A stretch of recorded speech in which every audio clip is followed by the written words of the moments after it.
அன்பார்ந்த நண்பர்களே, Palestine Israel போர் கிட்டத்தட்ட 328 நாள் கடந்து நிகழ்ந்து கொண்டிருக்கக்கூடிய இந்த வேளையில் காசாவில் எப்படிப்பட்ட ஒரு இன அழிப்பை இந்த இஸ்ரேல் தீவிரவாதிகள் செஞ்சாங்களோ அதே போல் ஒரு இன அழிப்பை இன்னைக்கு வெஸ்ட் பேங்க் மேற்கு கரையிலையும் செய்ய ஆரம்பிச்சிட்டாங்க அப்படிங்கிற செய்தி வந்த வண்ணம் இருக்குது.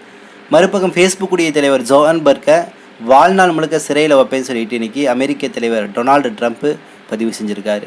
இன்னொரு பக்கம் டெலகிராமுடைய தலைவர் கைது செய்யப்பட்டிருக்கிறாரு. எக்ஸ்தலத்துடைய தலைவராக இருக்கக்கூடிய எலான் மஸ்குடைய அந்த பக்கம் முழுமையாக முடக்கப்பட்டு தடை செய்யப்படும் அப்படிங்கிற ஒரு எச்சரிக்கையை ஒரு நாடு இன்னைக்கு கொடுத்துருக்கு.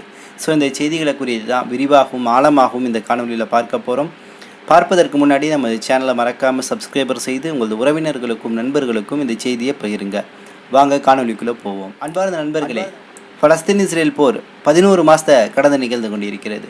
ஸோ இந்த வேளையில் காசா பகுதியில் இந்த 11 மாதமாக 40,000க்கும் அதிகமான மக்களை, பெண்களை, குழந்தைகளை, முதியவர்களை இந்த இஸ்ரேல் தீவிரவாதிகள் கொலை செஞ்சு ஒரு இன அழிப்பை செய்து முடிச்சிட்டாங்க. இனி அடுத்ததாக வெஸ்ட் பேங்கின் பக்கம் இவருடைய தாக்குதல் என்பது இன்றைய தேதியில் அதிகப்படுத்தியிருக்கு. அடிப்படை காரணம் என்ன சொல்கிறாங்கன்னா, வெஸ்ட் பேங்க்லேயும் ஹமாஸுடைய அமைப்பு இருக்குது. ஹமாஸுடைய தலைவர்கள், அங்கே இருக்கக்கூடிய போராட்ட துருப்புக்கள் எல்லாமே இங்கே இருக்கிறாங்க. ஸோ இவர்களை நாங்கள் கொலை செய்கிறோம், இவர்களை நாங்கள் நீக்கிறோங்கிற பேரில் இன்றைக்கி வெஸ்ட் பேங்கில் பல இடங்களில் வான்வழி தாக்குதல் நடைபெற்று கொண்டிருக்கிறது. பீரோங்கிகள், புல்டோசர்கள் மூலமாக பல்வேறு வீடுகள் இடிக்கப்பட்டு தீக்கிரையாக்கப்பட்டு கொண்டிருக்கிறது. ஸோ இவ்வாறு நடைபெறக்கூடிய வேளையில் அங்கே இருக்கக்கூடிய வெஸ்ட் பேங்கில் இருக்கக்கூடிய மக்கள்லாம் இன்றைக்கி மிகப்பெரிய பாதிக்கப்பட்டு கொண்டிருக்கிறாங்க. ஸோ இதனால் இன்றைக்கி இந்த வெஸ்ட் பேங்குடைய இந்த செயல்பாடுகளுக்கு எதிராக அரபு லீக் என்று சொல்லக்கூடிய இந்த முஸ்லீம்களுடைய கூட்டமைப்பு கடுமையான முறையில் கண்டனம் தெரிவிச்சிருக்கு. நிச்சயமாக வெஸ்ட் பேங்கில் நீங்கள் அத்துமீறிட்டு இருக்கீங்க அப்படின்னு ஒவ்வொரு முறையும் நம்ம பார்க்குறோம். இந்த அரபு லீக் ஆகட்டும் அல்லது ஓஐசி என்று சொல்லக்கூடிய இஸ்லாமிக் கார்ப்பரேஷன் ஆகட்டும், இன்னும் பல்வேறு லீக்குகள் எல்லாமே வெறும் கண்டன அறிக்கையோடு தான் இந்த விஷயங்களை கடந்து போயிட்டு இருக்குது. அப்போ காசாவில் என்ன நடந்துச்சோ அதே ஒரு விஷயம் தான் இன்றைக்கி வெஸ்ட் பேங்கில் இன்றைக்கி அதிகப்பட்டு நடைபெற்று கொண்டிருக்கிறது. ஸோ இந்த வேளையில் தான் வெஸ்ட் பேங்கில் ஒரு முக்கியமான அமைப்புடைய தலைவராக இருக்கக்கூடிய ஒரு நபர், இவர் வெஸ்ட் பேங்கில் நூறு சம்ஸ் என்ற இடத்துல இருக்கக்கூடிய துல்கரைம் என்று சொல்லக்கூடிய படைப்பிரிவுடைய தலைவர். இந்த துல்கரைம் பார்த்திங்கன்னா பலஸ்தீன விடுதலை இயக்கம் என்று சொல்லக்கூடிய இயக்கத்துடைய உட்பிரிவாக இருக்குது. ஸோ இந்த துல்கரைம் படை பிரிவுடைய தளபதியாக இருக்கக்கூடிய அபு ஜுஹா என்று சொல்லக்கூடிய நபர் இன்னைக்கு மரணம் அடைஞ்சிருக்கிறார். இன்னா லில்லாஹி வ இன்னா இலைஹி ராஜிஊன். இவர் மரணம் அடைவதற்கு சில மணி நேரங்களுக்கு முன்னாடி ஒரு ஊடகத்திற்கு வெளிப்படையாகவே பேட்டி கொடுக்குறாரு, முகம் தெரிந்த அடிப்படையிலேயே. அதில் அவர் என்ன சொல்கிறாருன்னா, நிச்சயமாக இந்த நிலத்தை மீட்கும் வரை நான் இறந்தாலும் எனக்கு பின்னாடி சில நபர்கள் தோன்றி கொண்டே இருப்பார்கள். அவர்கள் இந்த நிலத்தை மீட்டு சுதந்திர பலஸ்தீனை அடையும் வரை போராடி கொண்டே இருப்பார்கள். அதனால் இதற்கு ஓய்வு கிடையாது. எனக்கு அடுத்து பல நபர்கள் தோன்றிக்கொண்டே இருப்பார்கள், போராடி கொண்டே இருப்போம் அப்படிங்கிற செய்தியை பதிவு செய்த காணொலி தான் இன்றைக்கி வைரலாக பரவிட்டுருக்கு. அப்போ அங்கே இருக்கக்கூடிய ஒவ்வொரு மனிதர்களும், ஒவ்வொரு காசாவாசிகளும், ஒவ்வொரு பலஸ்தீன் வாசியும், ஒவ்வொரு வெஸ்ட் பேங்க் வாசியும் நிச்சயமாக ஒரு போராளியாக இருந்து தான் இந்த போரை முன்னெடுத்துட்டு இருக்கா அப்படிங்கிற ஒரு செய்தி தான் முழுமையாக இதில் பார்க்க முடியுது. ஸோ அப்போ இன்றைக்கி வெஸ்ட் பேங்கில் இப்படிப்பட்ட ஒரு இக்கட்டான சூழல் உருவாகிட்டு இருக்குது. அதே போல் வெஸ்ட் பேங்கில் அங்கே இருக்கக்கூடிய பலஸ்தீனுடைய மனித உரிமை அமைப்பு, 2 அமைப்பு இருக்குங்க, அல் ஹக் அதே போல் அல் மைசான் என்று சொல்லக்கூடிய இந்த 2 அமைப்பும் சொல்லுது, நீங்கள் தவறுதலாக வெஸ்ட் பேங்கில் போய் அடிச்சுட்டு இருக்கிறீங்க. அங்கே ஹமாஸ்லாம் கிடையாது, ஹமாஸ் இருக்குங்கிற பேரில் நீங்கள் அங்கே இருக்கக்கூடிய அப்பாவி மக்களை தான் கொலை செஞ்சுட்டு இருக்கிறீங்க. இதுவரையும் ஹமாஸை நீங்கள் நெருங்கவும் கிடையாது, ஹமாஸை எந்த விதத்திலும் பின்னடைய வைக்கவும் கிடையாது அப்படிங்கிற ஒரு ஸ்டேட்மெண்ட்டை இன்றைக்கி அங்கே இருக்கக்கூடிய மனித உரிமை கழகங்கள் முன் வச்சுட்டு இருக்காங்க. அப்போ இன்றைய தேதியில் மிகப்பெரிய ஒரு தாக்குதல் அப்படின்னா வெஸ்ட் பேங்கில் அப்படி தான் நம்ம நல்லா சொல்ல முடியும். அடுத்து இன்றைக்கி காசாவில் இருக்கக்கூடிய பெரும் பிரச்சனையே போலியோ அட்டாக். ஸோ இந்த போலியோ தாக்குதல் மூலம் பலாயிரக்கணக்கான குழந்தைகள் பாதிக்கப்பட்டு கொண்டிருக்கிறாங்க. அப்படிங்கிற வேலையில் உடனடியாக போர் நிறுத்தம் வேண்டும் அப்படின்னு சொல்லிட்டு WHO ஆகட்டும், அதே போல் பார்த்தா யூஎன்னுடைய அமைப்பாகட்டும், யூனிசெஃப் ஆகட்டும், அன்ட்ரா என்று சொல்லக்கூடிய ஐநாவுடைய குழந்தைகள், பலஸ்தீன் குழந்தைகளுக்கான அமைப்பாகட்டும், இந்த அமைப்புகள் எல்லாம் சொல்கிறாங்க உடனடியாக போர் நிறுத்தத்தை கொண்டு வாங்க. இங்கே போலியோ தாக்குதல் என்பது அதிகமாக இருக்குது. இது காசா மக்களுக்கு கிடையாது, இஸ்ரேலுக்கும் இது பரவக்கூடிய வாய்ப்பு இருக்குது. அதனால் உடனடியாக இந்த போலியோவுக்கான தடுப்பூசியை நம்ம உடனடியாக வழங்கணும், அதுக்காக வச்சு போற நிறுத்துக்கன்னு சொல்லிட்டு கடந்த ஒரு வாரமாக கெஞ்சி கூத்தாடிட்டு இருந்தாங்க. ஸோ இன்றைய தேதியில் சில அறிவிப்புகள் அதிகாரப்பூர்வமாக வந்திருக்கு. 2 அல்லது 3 நாட்கள் போர் நிறுத்தம், இடைக்கால போர் நிறுத்தம் என்பது உறுதியாக நிறுத்தக்கூடிய ஒரு வாய்ப்புகள் அதிகமாக இருக்குது அப்படிங்கிறது நம்பத்தகுந்த பல்வேறு ஊடகங்கள் வழியாக கிடைக்கக்கூடிய செய்தி. ஸோ இந்த 2 அல்லது 3 நாள் போர் நிறுத்தம் உண்டாக்கப்பட்டுச்சுன்னா அங்கே இருக்கக்கூடிய எல்லா குழந்தைகளுக்கும், குறிப்பாக பிறந்து 2-3 மாதங்கள் ஆன குழந்தைகளுக்கு கூட போலியோ தாக்குதல் ஏற்பட்டிருக்குது. 10 வயதுக்கு உட்பட்ட பல்வேறு குழந்தைகளுக்கு, ஆயிரக்கணக்கான குழந்தைகளுக்கு போலியோ தாக்குதல் ஏற்பட்டிருக்கு. ஸோ இந்த 2-3 நாட்கள் இடைவெளி கொடுத்தாங்கன்னா ஆயிரக்கணக்கான குழந்தைகளுக்கு தடுப்பூசி போட்டு அந்த குழந்தைகளை பாதுகாக்கக்கூடிய ஒரு வேலையை இன்றைக்கி இந்த மனித உரிமை கழகங்கள், WHO, யூனிசெஃப் போன்ற அமைப்புகள் செய்ய தயாராக இருக்குது அப்படிங்கிற அண்மை செய்தி வந்த வண்ணம் இருக்குது. மறுபக்கம் இன்றைக்கி பிரபலமான கால்பந்து விளையாட்டு வீரர் கிறிஸ்டியானோ ரொனால்டோவை பற்றி ஒரு செய்தி இங்கே சொல்லணும்.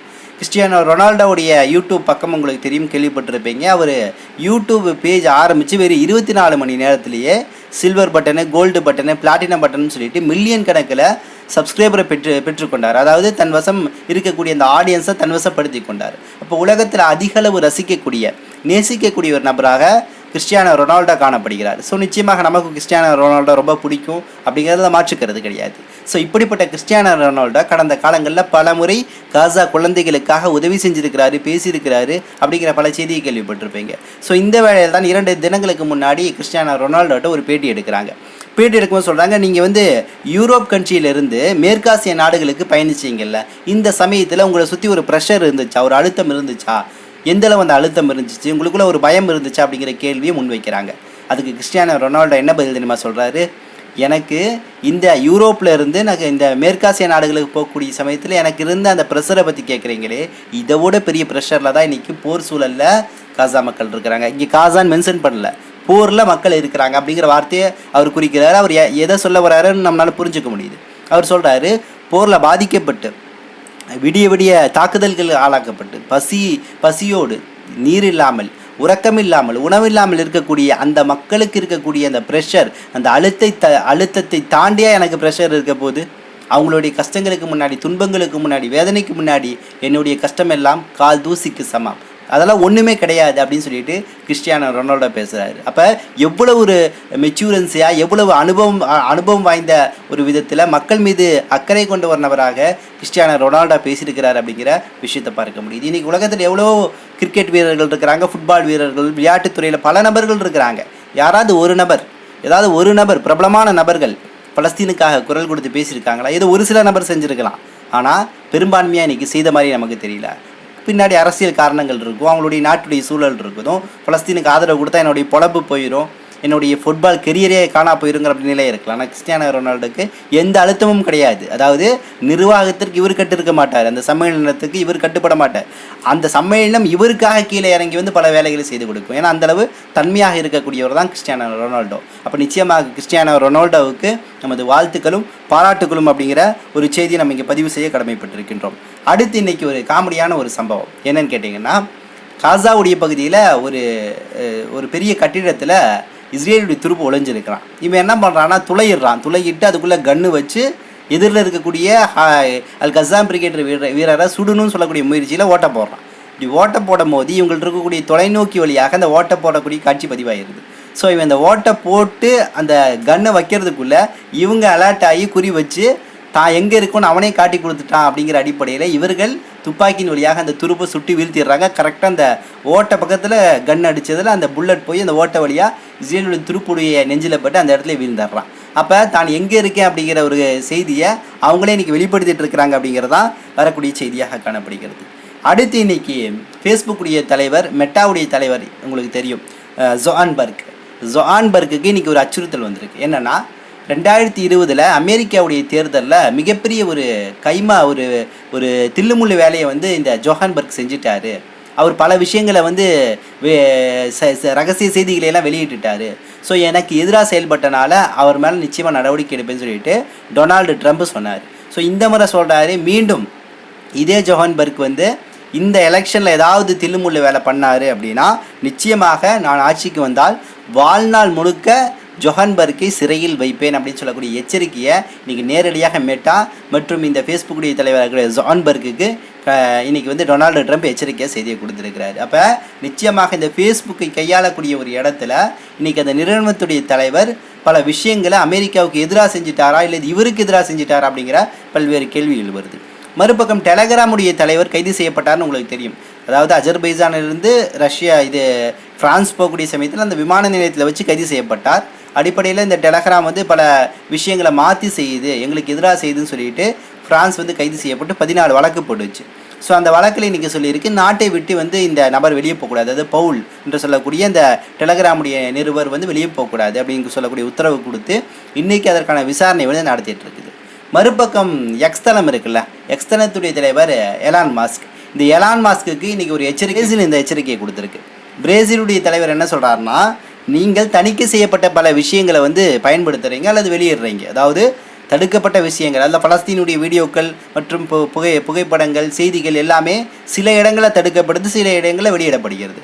ஸோ தணிக்கை செய்யப்பட்ட பல்வேறு விஷயங்களை நீங்கள் வெளியிடணும் அப்படிங்கிற ஒரு கோரிக்கையை வந்து இன்றைக்கி வந்து பிரேசில் முன் வச்சிருக்குது. ஒருவேளை நீங்கள் அப்படி வெளியிடலை தணிக்கை செய்யப்பட்ட விஷயங்களை அப்படின்னா நிச்சயமாக வரக்கூடிய 24 மணி நேரத்தில் எக்ஸ் தளத்தை முடக்குவோம் அப்படின்னு சொல்லக்கூடிய ஒரு எச்சரிக்கையை இன்றைக்கி பிரேசில் வெளியிட்டிருக்கு. அப்போ பிரேசிலும் இந்த ஊடகம் சார்ந்த அறநெறி என்ற விஷயத்தில், ஒழுங்குமுறை என்ற விஷயத்தில் கோவப்பட்டு தனது கருத்தை வெளிப்படுத்தியிருக்கு அப்படிங்கிற ஒரு விஷயத்தை பார்க்க முடியும். அன்பு உறவுகளுக்கு ஒரு வேண்டுகோள், எனக்கு சற்று உடல்நிலை சரியில்லாதனால என் உடல் நலத்திற்காக, உடல் ஷிஃபாத்திற்காக உங்களது துவாவை வேண்டி விரும்பி கேட்டுக்கொள்கின்றேன். இன்னும் சில தகவல்களை திரட்டிக்கொண்டு இன்ஷா அல்லாஹ் விரைவில் வந்து உங்களை சந்திக்கின்றேன். நன்றி. அஸ்ஸலாமு அலைக்கும் வரஹ்மத்துல்லாஹி வபரகாத்துஹு.